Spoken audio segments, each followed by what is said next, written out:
Welcome to the Retention Nation podcast, the show for e-commerce brands looking to turn one-time and sometime buyers into lifetime and forever customers. Hosted by Isaac Hyman, an ex-VP of Retention and featured speaker, author, masterclass creator, and founder of High Flyer Digital, each episode features successful brands, apps, and experts who are sharing cutting-edge, innovative, and proven email SMS retention insights that help them grow their business to the next level profitably. Our mission is to give you the retention strategies you need to unlock profitable, predictable, and scalable revenue from every customer on your list. Let's get started.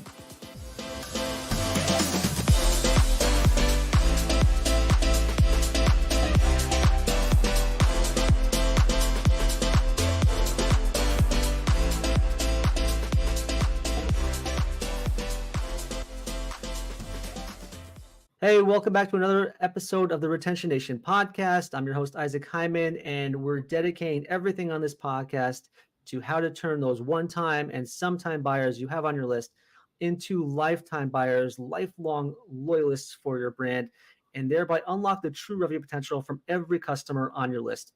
You'll be able to create sustainable, profitable, and predictable revenue streams for your business, which is how businesses grow really fast. And I'm excited to introduce my guest in a second, who's going to talk all about how he scaled up really fast. It's a great brand who's learned a lot on the fly, especially post-pandemic. So he's going to have some really great insights that are pretty fresh, if you will.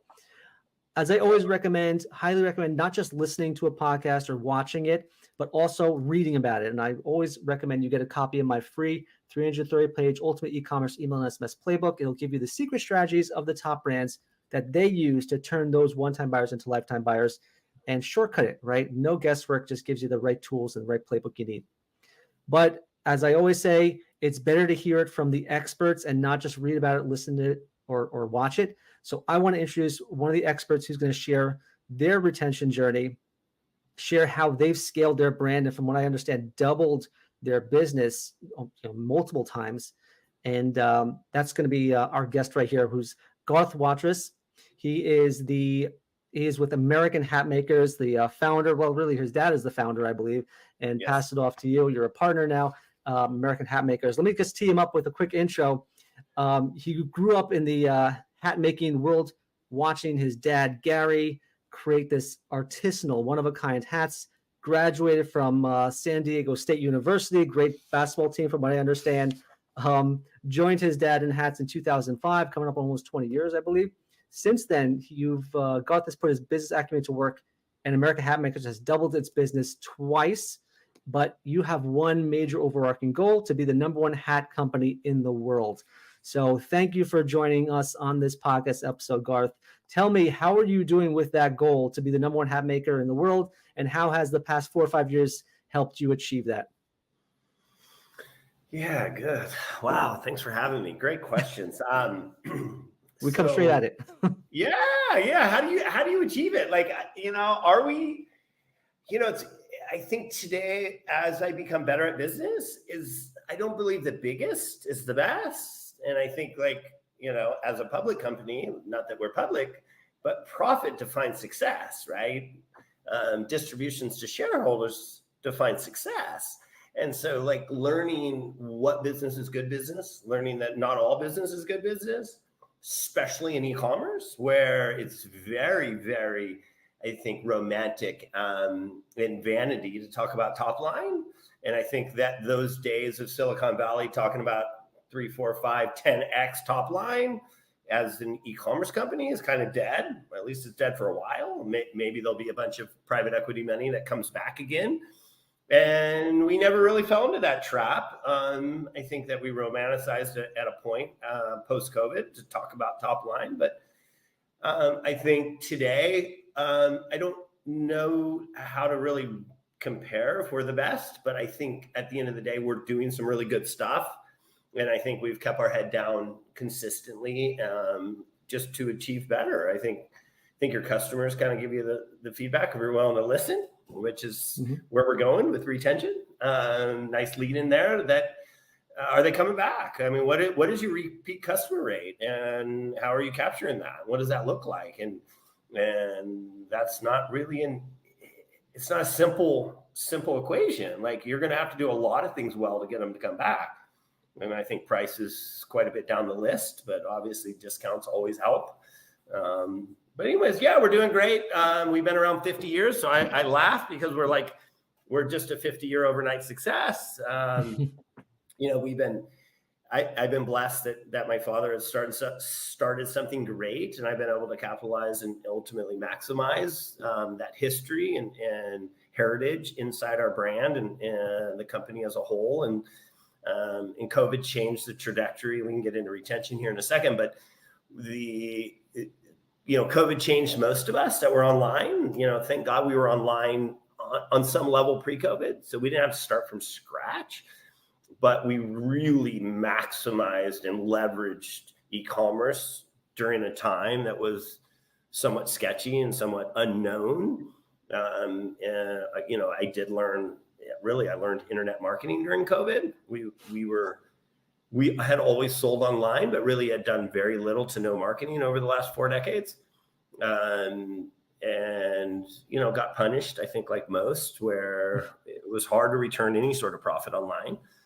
And now, fast forward 4 years later, post-COVID, where I've tried to figure out more metrics, and I think the reporting tools like a Triple Whale is present and able to give us some more real-time metrics to know what channel and what platform is producing. And ultimately, we're trying to figure out how to squeak some profit off e-commerce. But I think the number one way to do that is to get repeat business. You don't want to buy every customer. Hopefully I bought them once. I want to sell them multiple times, but easier said than done. So anyways, but life's good, man. Business is good. Hats are good, and pretty blessed. That's great. I mean, you actually mentioned something very interesting, which is the profitability of really the business and really of any retention efforts and really any acquisition efforts too, for that matter, is really key. And all those Silicon Valley startups that just came into the market now struggling to kind of, eke out the profits they need. And they're not growing at the same pace. I'm glad to see you don't have that situation. Struggle's real, man. I think it's if you can raise money forever, it's a whole different conversation. I wouldn't quite say it's a government budget, but it's pretty damn close. So I think very few companies have been able to turn raising money into profitability. I say in Amazon, but I think that's the unicorn.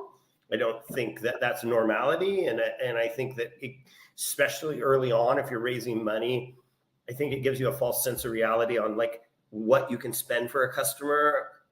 Ultimately, what is expected as far as return from that customer, and if we're only in growth mode, like what does that really mean long term? For a business, especially as hiring these executives and stuff, like how do you even fund that, right? And so, we don't have a lot of middle level management. We don't have a lot of overpriced people. We have kept it lean. We've been able to manage this thing from a very grassroots concept, and I think has enabled us to stick around and be able to make it through some of these challenging times, like the pandemic. So. Yeah, the pandemic, from what I heard, from what I've seen from a lot of apparel brands and, maybe not home decor, but really apparel brands have really had a bit of a go at it, considering over the last few years. It's been kind of rebounding. But in the first kind of months of the pandemic, even the first year of the pandemic, really a challenge for apparel brands. At the same time, a lot of brands have seen an influx of new one-time buyers. How do you manage that? What does the situation of the pandemic look like to you? And how have you managed to turn those, let's say, one-time buyers that came in into lifetime buyers over the past 4 years? Mm-hmm. So I think, to go back, so pre-COVID, 17 to 20%, our yearly revenue was from direct to consumer. And that was from zero marketing. So to give you perspective, we did zero online marketing and 17% of our growth was produced direct to consumer. And so, I always have a saying that like new e-com brands start up, and I say at some point you're going to run out of friends and family. And how are you going to acquire a customer at that point, right? So I think without talking about acquiring customers, it's very hard to talk about retention. And so first you need customers, and then ultimately, hopefully you figure out a way to keep them, or hopefully you can sell them more, right? And so it was pretty evident going into COVID that at 17% revenue, it worked really well. margins were amazing, right? We always talk, oh my God, it's like printing money. And it was cool until I figured out that I actually, if I was going to grow, it was going to cost me a lot to acquire that customer. And I think at that time when we were all kind of scrambling and really paying these overpriced ad agencies for their work, most of us were acquiring customers at a loss. But in apparel, especially in a higher end premium apparel, when you're buying, say, once, maybe twice a year, it's very hard to lose money on the front end of that sale and make that customer profitable. And so really having to back in and understanding what your new CAC magic number really is, so you're at least break even on the front end with a chance to make money on the back end if you do everything else right. So now let's get into retention. Right? So retention is like this multi-pronged process, right? And I think that like as retention, you want this secret sauce, or you want this program or app to like figure it out for you, and you're going to like install it, and boom, all of a sudden, like all you do is make money on all of these customers, right? I know for us specifically, like we don't have a supplement brand. We don't have a beef jerky brand. Like we don't have a subscription model that they're going to make it 7 months and all fall off. For us, like we have to deliver real value because they're going to buy 1.3 times a year. So at the end of the day, I don't get to lock them in on the front end and then sell them shit for 7 months because they haven't canceled that subscription, right? And God bless, I wish I was in supplements. Like I wish, but my dad didn't start a supplement brand. He started a hat company. So today I know that my customers buy about 1.3, 1.4 times a year. So that being said, how am I going to get 30%, 35% of my customers to buy another hat? So we're going to use technology, right? So obviously SMS, email is kind of the oldest game in town, which still our best process to. But I think the little things prior to even technology, if we just back up, how was their experience with their first order? What was it easy? Did you make it hard on them for them to give you money? Like, right? So like my mentor said, do never make it hard on somebody to give you money. Right. And you go, well, what do you mean? Like, but how many times do you get to a website and you get to like the checkout page and the thing doesn't work right? Like, right. So if you're not testing your own website, if you're not regularly going through the process of using your own tech stack, you're missing it. Right. And I'll pull my own covers. So today, like I've got 15 people on a call. Thursdays was our call day. So our main weekly ecom call. I got like 15 people on the call, and our ops guy is talking, and this is real life today. This is what I went through. So I'm just giving you this minutes ago, right? So I've got the ops guy on the call, and he's saying, look, man, you're not getting phone numbers on the orders. And so when I have a challenging customer or a return or an issue, in the olden days, we would just call that customer and we would resolve it. And that would be A+ customer service, right? So my ops guy is also the customer service manager, right? So he's coming back to the ecom team going, hey, you guys aren't making my job very easy because you're not getting the phone number. Okay, so then we were like, oh, what's that about? So now I go in and I start analyzing metrics around SMS and SMS deliverability and ultimately revenue per send. So I'm looking at it from like, how is my, which we use Attentive. It's not a secret. If you're in the SMS game, I'm sure you've heard of them. So we use Attentive, and I'm looking at deliverability and ultimately revenue, and I'm seeing some interesting stuff. But my ecom guy is literally in the back end of Shopify on the new for you guys on Shopify. Obviously, there's been some changes on the checkout, and the phone number is an interesting thing, which normally with CRO, with conversion, you don't want to force the customer to give you the phone number. but it's a slippery slope. If you don't get a phone number, obviously customer service is not going to be quite the same as my ops guy is calling out.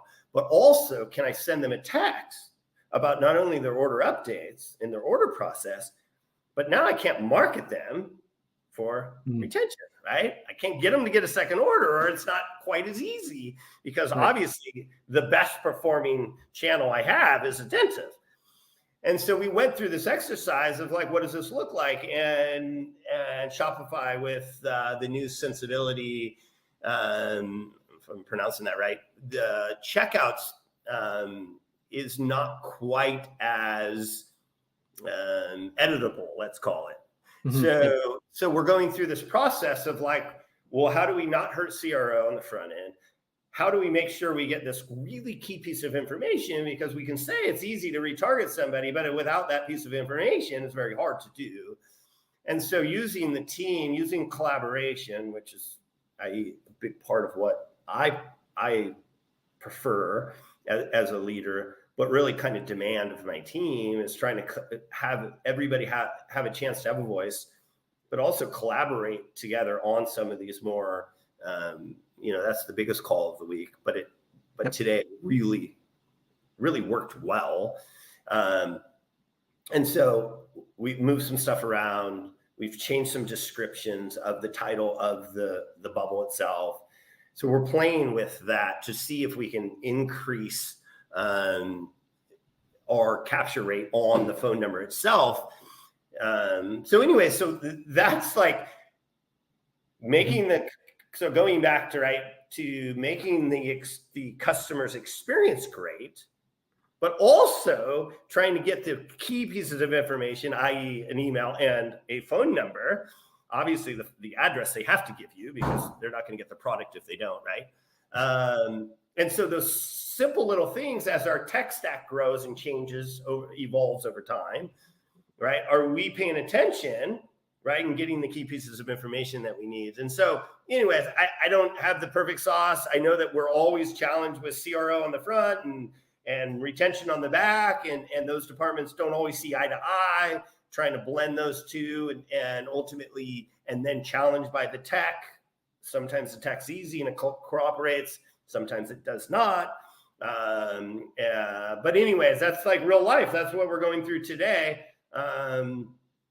So I can keep going. So I think more of the retention, not only is it making it easy, making it seamless for the customer to participate with you, and then ultimately find the right cadence on the back end. Well, let's imply we got the phone number. Let's imply that we got the email. Now, how do I engage with that customer on a cadence that they will accept? Right. And again, like I think some of the supplement brands, like my buddies, they email like once, even twice. Like consumer more comfortable. My customers, maybe not so much. Like our customers, twice a week. I think any more than twice a week, they start to like want to spam you. Any more than like one text message a week, they're already kind of burnt, right? And I think that we become numb because of so much spam out there. I think another thing, like a side note, is I was looking at campaigns as how much engagement I was doing with our customers. But if you've got a lot of flows set up, don't fall asleep on the cadence you're actually sending. Because I was hitting people, like a lot of our customers come to our site and they just shop, they window shop. So every abandoned site, abandoned cart, they're getting a follow-up text or an email. And now we're sending out a campaign. And then obviously we're doing specials every 4 to 6 weeks. So their cadence wasn't really one a week or 2 a week on email or 1 a week on SMS. It was probably 3 or 4 or 5 because of how much they were engaging our site. And so long story short, don't fall asleep on really how much you're connecting or spamming in some cases with your customer.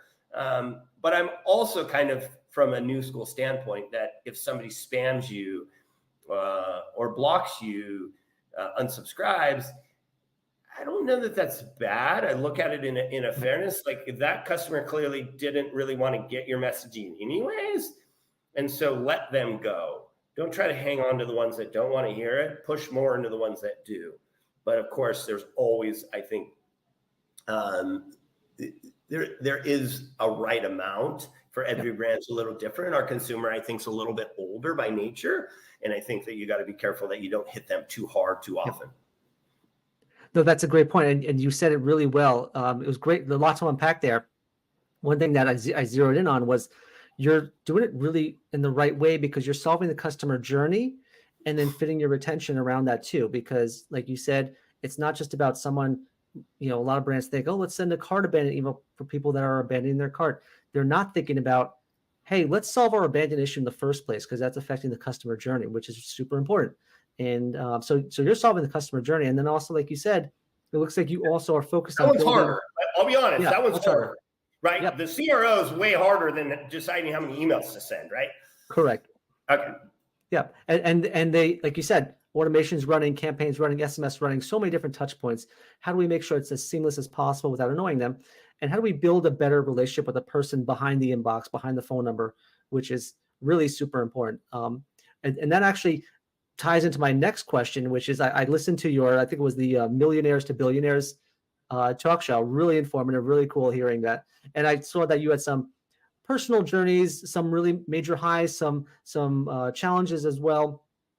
And you're focused less on maybe not less, but maybe you're focused on not just making money and getting to the next million, but also focused on a fulfilling lifestyle and building better relationships. And that kind of ties in with retention. How has that personal journey helped shape your worldview on building relationships with your customers? God, that's deep, man. Deep question. Yeah, no, I love the angle. I don't even know that I've processed it and tied it together. I think as a human, I can talk about me specifically. I think customers it's an interesting thing because B2B, the connection is much deeper, right? This customer has 80 stores. They're going to buy $1 million worth of goods next year. I'm breaking bread with them regularly, right? The direct consumer customer, I think, falls in at times much more into an email or a phone number and not a human, right? And so if you can more humanize them, and we do at times, I don't know, I have high expectations. We do take some of our best customers on the direct consumer side and we send them gifts, we send them free hats, we send them thank yous, right? So I don't want to say we don't do it at all. I think retention in fairness I've never quite built that department. It's still on my list as one of my next hires, where I need a leader to drive those tasks or those programs home. Because I think I've always asked the e-com department to do retention, and I'll be honest, they're not that good at it, right? They're a little too techy, right. They're a little too systematic for them to understand how to love and nurture those phone numbers or those emails. Obviously the B2B is a little bit easier, and that's the world I come from. That's the world, right? If you've been in business over 20 years, you've more than likely have had some B2B relationships and understand the much more of the business model showing up at trade shows and building the rapport with that buyer and ultimately fostering and growing that relationship. But me personally, I think as I've gotten a little older and redefined a little bit about balance and ultimately priority, I think slowing down a little bit and understanding, maybe this is the connection for you of your question you asked, is business is very much like a cruise ship compared to a speedboat. And I think that businesses take a while to turn, right? And to reassign and readjust. And I think for me personally, I've come to terms with the fact that just because I like change or I like velocity doesn't always imply that the company can move at the speed that I want to move at. And so trying to understand all of my team's needs, trying to understand the team's potential or ultimately the team's bandwidth that is able to adopt maybe a new process or a new idea and then actually move it forward. If I'm not careful, I can overwork them, or if I'm not careful, I can lose their participation because, I had heard it many, many times early in my career. Oh, he's always changing. Right. And change is inevitable in a business if you want to win. But changing for change's sake is a really dangerous, slippery slope. And I think that me personally, I love to just change. So I was I would go to seminars and conferences and you know, prior to say podcasts, but I would take these beautiful nuggets and I would take them home and want to implement them on the spot. And what I found is I would start to lose my team, their participation and their ultimately their enthusiasm. So I think personally, like I've more adopted to the fact that we're on this earth for a while longer. It's much more of a marathon than a sprint. And I think that is much more aligned with the business today, that like I get to be much more methodical. I get to use a lot more data today, which I love, right? E-commerce, what I love about e-commerce is I get so much data. If I'm willing to like look at it, willing to like learn from it, I can make my changes much more methodical. And then the second part of that, I don't even know that's part of your question, but what I'm learning is if I don't have a key person to implement that change, don't even try to roll it out. Yep. Somebody has to have bandwidth on your team, and somebody has to have some sort of experience or level of desire to learn that skill if you actually want to be able to implement it. So don't try to just roll it out because you like it. There might not be anybody on your team that actually has the desire or the education to be able to roll it out. Yeah, that's an excellent point. And you got to have those brand advocates that are willing to kind of push that forward and take that change and make it actionable and intentional for your customers, for the business overall. And I like your analogy about the cruise ship.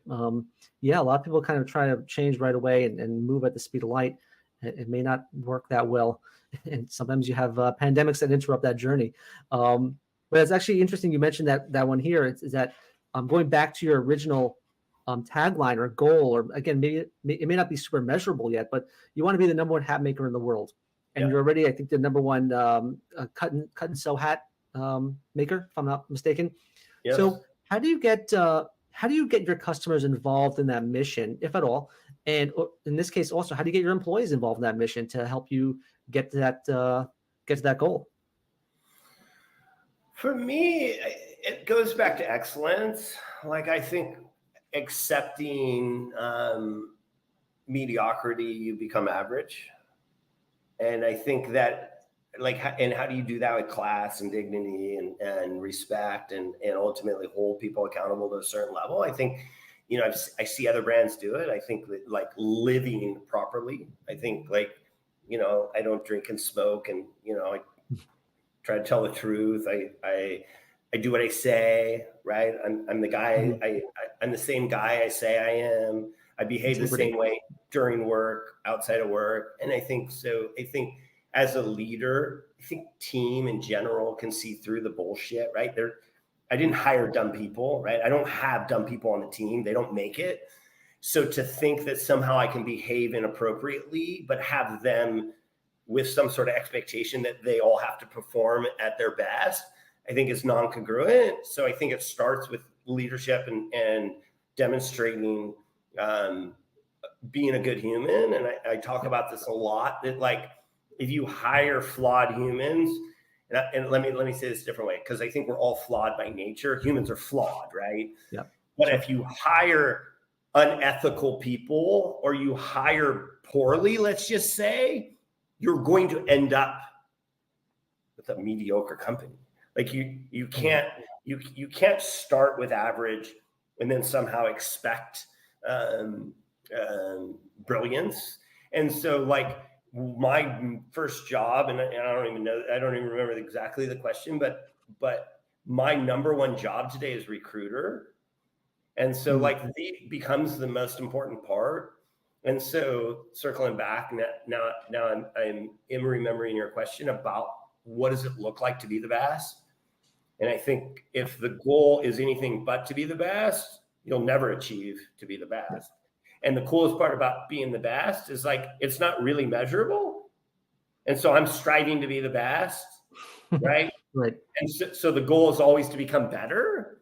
And so fundamentally that fits with me as a human, because again, I love change, but maybe the change is much more today about becoming a better human than it is to become actually just sell more hats. Because I think if you become the best at what you do and all of your team is striving to be the best, it's almost a formality that you're going to sell more hats. Because if I do e-commerce better and I do production better and I do logistics better and I buy better and I do my operations better, the end goal is going to be obviously better. Right. And so today, I think as a human, I'm not only trying to be the best human I can be, you know, my poor wife, like I hold her to like a really, really high standard, like the same standard as me. That's not always easy because I work with her and live with her. I do give a little bit more grace, I think, to my team than maybe myself and my internal family. But at the end of the day, I'm striving for excellence. I'm striving for perfection. And it's not about being perfect. It's about the desire to be better. And, you know, I have a saying that if I go to bed better tonight, right? If I go to bed every day a little bit better, I'm going to become a better human being. And so just that incremental, and that's part of that cruise ship concept, where it's literally an incremental lift every day. And next thing you know, you keep your head down. You tend to achieve every goal that you set forth. Right. No, that's a great, amazing wisdom to hear that too. And it's just more spiritual, if you will, a higher level than just, you know, financial dollars and cents. It reminds me of we worked with Matt Higgins from Shark Tank, and one of his lines from his book was that when you hire or staff up with A players, you may be a B or C player, but that automatically makes you an A player because you're rising to that rank. So it seems very similar to what you're saying. You know, you get the best, and you will eventually become the best anyway. Yeah, and and recruiting, you know, people are the hardest thing about any business, I believe. Yeah. And they're the most rewarded, but they're also the hardest. I think humans, you know, again, like we're flawed by nature. And it doesn't mean we're bad. It just means like we come with a bunch of baggage. We come with experience. We come with challenges. We come with fear. We come with all of this past experience that is shaping our views, right? And so to try to get people that are open-minded, with like willing to change, right? Like that's a hard. I mean, that at the end of the day, that's not exactly how most humans are wired up. And so, and I also I don't want my accounting person to try something different every day. I need that department to be really stable and really consistent, right? Yeah. They're not the content team on the marketing. No winging it here. Yeah. Yeah, exactly. So of course, each role has its own play as well. But I do believe that most entities, most companies by nature, because we're human and we don't want to hurt other humans, because I do truly believe most humans are good. We hang on to people way past the point of hanging on to them. And if you want to be friends with them and go get coffee and help mentor and love and support them in your personal life, awesome. But if you think allowing these people to last inside of your corporation, that's going to. And so your real question is like, if you hang on to the mediocre people, the good ones are going to leave. Yep. And then you're going to have to promote the mediocre ones. And now you have mediocre leaders. And so, and it happens long over time. And a lot of, I think even for us, we've been around 50 years. So I've seen this cycle is what happened at one point in our journey is we kept promoting the longevity. The problem is longevity wasn't really based on really good. Longevity was based on the fact that we didn't ever clean house. Like we never fired them. So they lasted the longest, and then we promoted them because they were the most knowledgeable. And it wasn't until many cycles later that I was able to look back and understand where I had gone wrong. And it wasn't that I promoted them. It was literally that I never cleaned house a decade prior. And it's fascinating. It was like a real, I think, learning curve for me that I needed to get way better at firing. And that ultimately meant I needed to hire a bunch more, because it's really a numbers game like anything else, where I hired 10, maybe 3 or 4 of them turned out to be amazing. You know, one of my mentors said that like nobody's good at hiring, so you better get good at firing. So good line. Yeah, that's where I'm at today. And Yeah. it's a self-selecting kind of firing. I think it's pretty Right. evident that most humans know that it's either the right organization or it's not. And so most times Yeah. what I've noticed is that when we part ways, I'm freeing them of this experience because it wasn't the right fit. And so Right. I think if we're honest and we're open and we've talked it through, most team members I get to do that with, it tends to be, it wasn't really a right fit. It wasn't quite congruent for their lifestyle and their determination and their willingness. And at the end of the day, I'm sure that there's tons of companies that would love them. Mhm. It's just not going to work here. So Yeah, there's some team members are grandfathered in, but if you keep them on your staff, or you're holding them back too, right? So it's not necessarily a bad thing to let them go. And that kind of actually ties in a little bit with the next question I have, is that some, your brands are like, pretty much you take pride in the handcrafted quality, and I believe you're made in the USA. How is that tagline, and how is that nationality and the bond to America, how is that tied into retention or keeping customers loyal to you specifically in your brand? yeah, so that whole tagline is an interesting thing. Like, we made hats specifically in the US for 40 years. And as a company and evolving and wanting to grow, we started to import and acquire hats from around the world to complement what we did really well, which was make cut and sew hats in the USA. And so I've actually really had to take a step back and say that tagline isn't exactly real anymore. And I had to be honest with that, because I felt like it was a little bit misleading and a little bit dishonest, that we're not just an American-made company. We do make beautiful hats in America still to today, quite a bit of them, but not all of them are. And I think sometimes customers and humans by nature, they want to believe what they want to believe until they're confronted. And so it's been challenging of like, how do you tell that tagline different? How do you tell the story of the company differently today, that some of our hats are imported and some of them are made in America? And that's solely because we're listening to our consumer, our customer, and they're telling us that they either want this price point, which might not be achieved if I make it in the USA. So I'm listening to them and I'm providing them value. Now, some other customers might take exception to that because they only want to buy USA made, right? And then other customers are telling us that they want different materials that really aren't supported in the USA, like a Panama hat. That's really from South America. Right. And so we've been able to like put our feelings aside, or our true history of our company, and evolve and adapt and basically provide value and options to our customers from around the world. And so I sleep very good at night, but I also understand that some people are frustrated thinking or assuming that every single hat is made in America, even though the price point doesn't even make sense. It's, you bought a hat for $50. Did you really think that was made in the USA? So sometimes it's a little bit awkward conversation. Right. But that being said, I think we do our best to bridge that new tagline. Yep. I think what I brought with the story of the company and what I didn't sacrifice on, the second part of your tagline, is that they all are handcrafted and they all are guaranteed.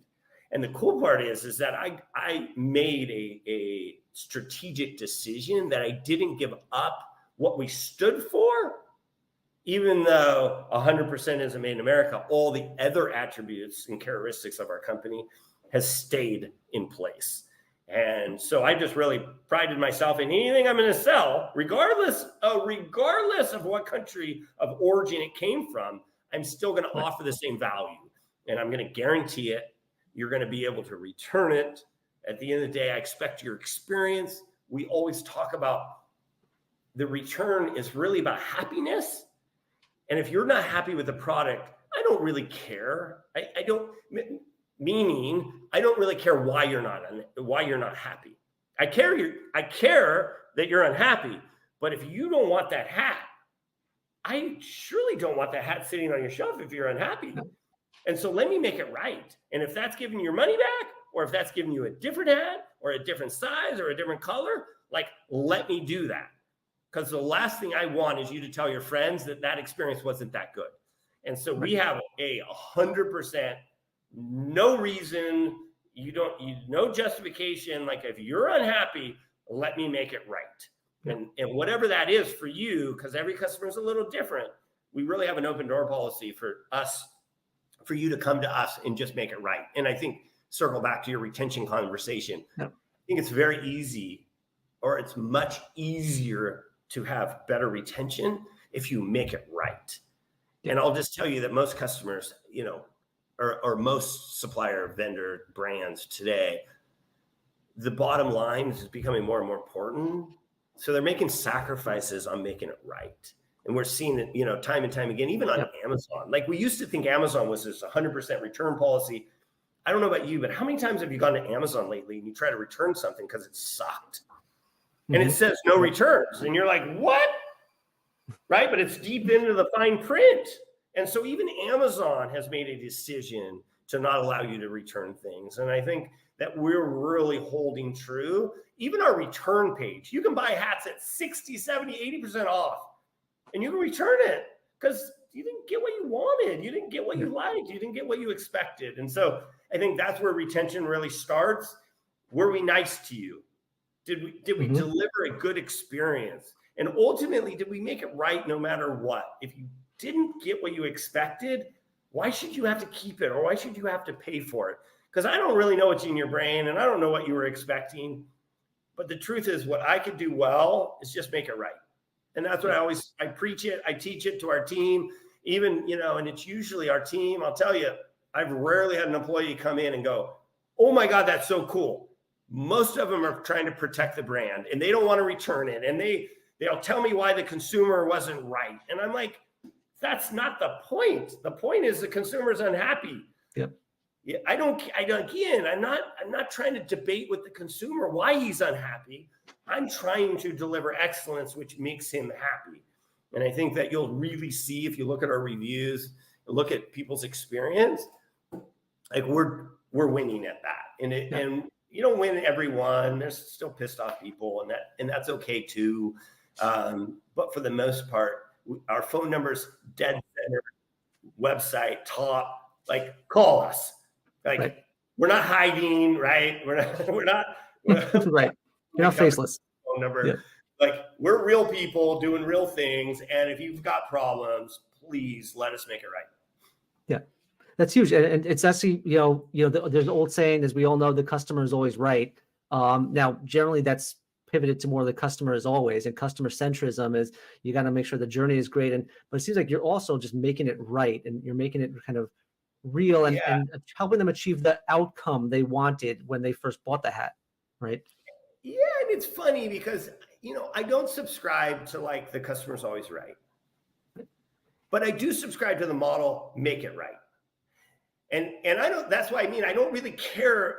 The customer's reason could be so whacked and then nobody in their right mind believes it. Right. But it still doesn't matter. It's like, make it right no matter what. Like if that guy is unhappy and he comes up with the most wackadoodle story for God knows why, I don't know, because we would take it back regardless. And then literally my team will come to me and go, hey, his story's BS and yada, yada, yada. And I'm like, don't care. Make it right. Again, make it right. Like return, let him return it. He bought it after longer than the return policy. I don't care. Return it. Yeah. Like, what are you haggling over, right? Like one hat, like, and I really have felt like with the internet, right? And this is just common sense, but I think again, brands struggle with this. He's going to light you up, which is he's going to light us up. So if you get in a pissing match with a customer, he's going to light us up. And why would we allow one hat to be lit up? Like that's just ego at that point, because that's not a good business decision. And so you're telling me that you're letting your ego drive your decisions. Shake that off, because the owner is telling you, make it right. Yep.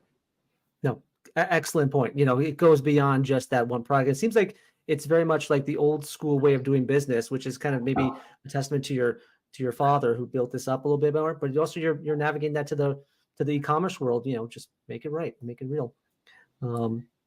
Which actually is very similar to my last question here I have, which be like, a lot of brands are thinking back into like, what they were doing before to help their retention efforts. And some were thinking about direct mail, and some were thinking about better return policies. And just like what you said before, has there been anything on your retention roadmap, let's say, for this year that you want to just maybe dust off or try new, or just you thought was working in the past, help your customers, or is it just, same old, same old?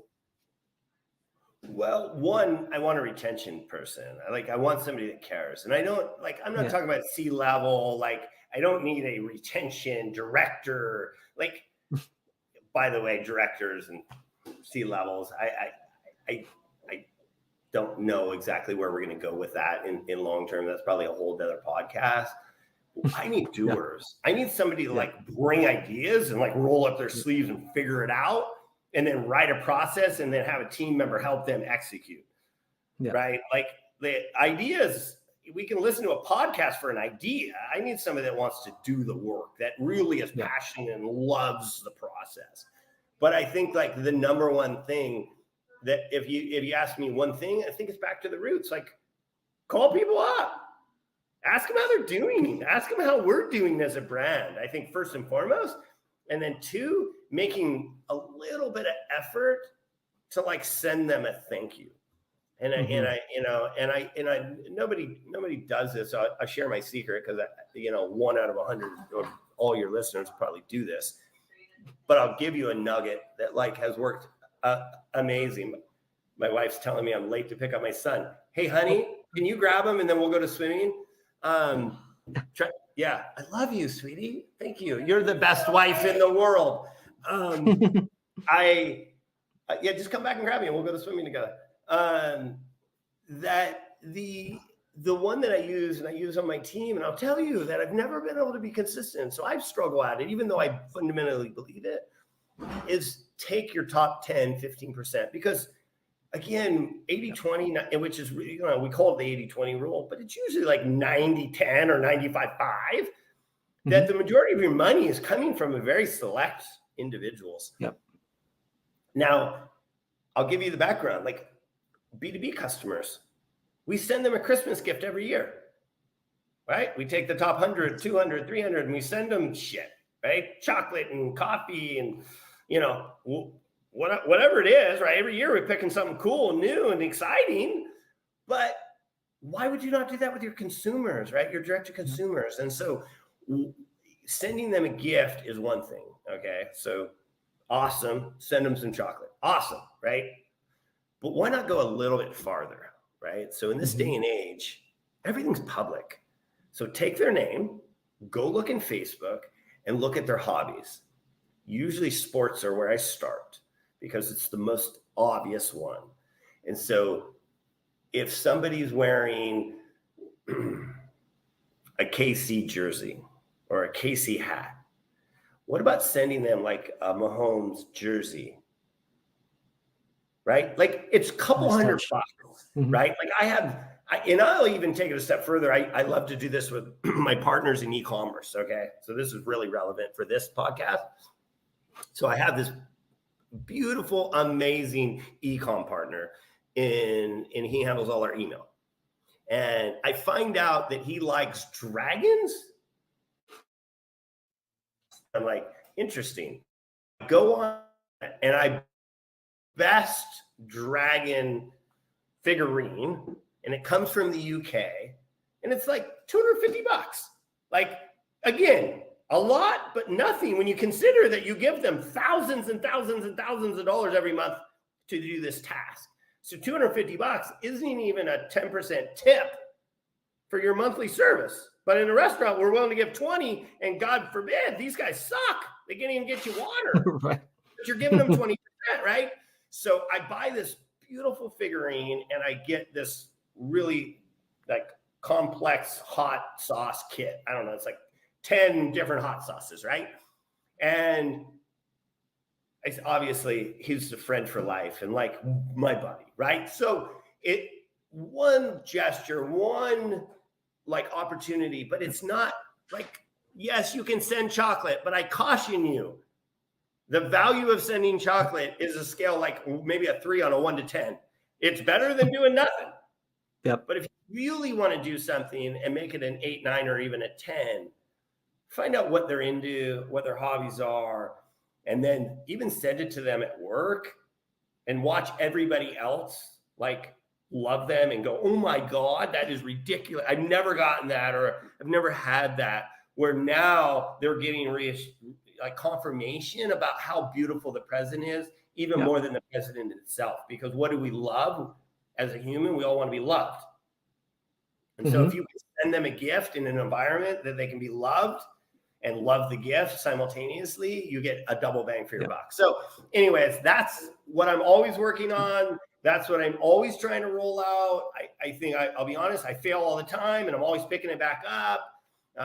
But at the end of the day, if you can show not only appreciation for someone, but you actually took the time to care and showed appreciation, you're like triple winner. Yeah, that's huge. And I was the VP of retention at some of the top 9 and 10 figure brands out there. And one thing we always try to implement is exactly what you're saying, is have that little shock and awe gift inside our order boxes, and small little things. I mean, to scale it up could be challenging, but it's even a lollipop here or an extra flash drive here or whatever it may be. These things go a long way, and not many people do it. So yeah, that's a great tip. And and I'll just mention, like, remember, for the most part, your competition sucks. Most competition sucks. And so just being a little different, it automatically moves you up into the top 2 or 3% of a brand. And so, like, being a winner in a brand isn't that hard because most of your competition isn't willing to do it. Now, if you want to be the top 1%er, you're going to have to do something way cooler than sending out something in their box. You're going to have to make the effort outside of the actual sale itself.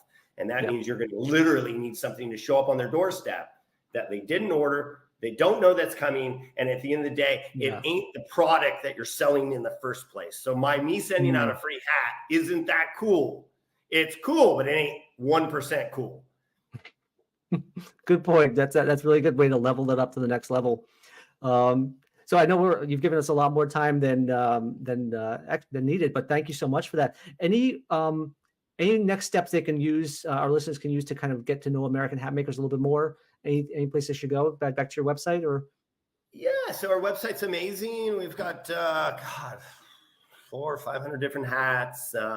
Really, test our service. Love to get some feedback. AmericanHatmakers.com. It's on Shopify. Amazing platform. We're actually have moved our hats to the center of the country. So we basically can ship to everywhere in the country in 2-3 days max. So that's been a big change that we've talked about. Level of service and retention is that we're trying to ship everything in a day. I didn't touch on this, but this is retention, right? So we try to ship everything in a day, and we don't expedite anything, but everything is to the customer in 2 to 3 days, depending on your address in the country, because our goods are now located in the middle of the country. So again, the small things, and of course we win because it's for your cheaper shipping and less distance to ship. So we're winning on both fronts as well too, but we're providing a better service to our customer that they don't have to feel to go to Amazon to get that level of service. We're providing it with a relationship as well. So huge. You're solving the customer journey, both, behind the scenes and also physically. You're getting that to them quicker, helping them. That's huge. That's a big call. I may remember that for the title of the podcast. So again, thank you all for joining and listening to this podcast episode with Garth Watrous at American Hat Makers. It has been a wealth of information. I'm sorry we delayed you in picking up your kid a little bit. Hopefully you have some more time with him, obviously family first. But hopefully everyone that was listening got some great nuggets out of this podcast episode. Garth, any final words about retention insights for any brand out there that wants to get started? Yeah, I think you just have to care. Right? You have to care. And if you care, it'll be obvious. Your team will care. And really just trying to connect with your customer, man. I know they're an email. I know they're a phone number, but try to make them a human and care. It'll go a long way. So they will notice. Yes, 100% agree. Connect with the person behind the inbox and the phone number. So if there's one thing listeners should do right away, try and excel in that, and that's how you get to the next level. Thanks for listening to this podcast episode, and I will see you on the next one. Thanks for listening to the Retention Nation podcast. If you enjoyed this episode, please be sure to subscribe and join our Retention Nation Facebook group. If you want to put this week's retention strategy into action within minutes, all done for you by our expert email, SMS, and retention team, you can go to highflyerdigital.com/book for a free 15-minute chat with myself and my team. It's time to turn those one-time and sometime buyers on your list into lifetime buyers and unlock the revenue you deserve. Your brand is worth it, and your customers will thank you for it. Until next week, I'm Isaac Hyman, wishing you a successful and profitable week.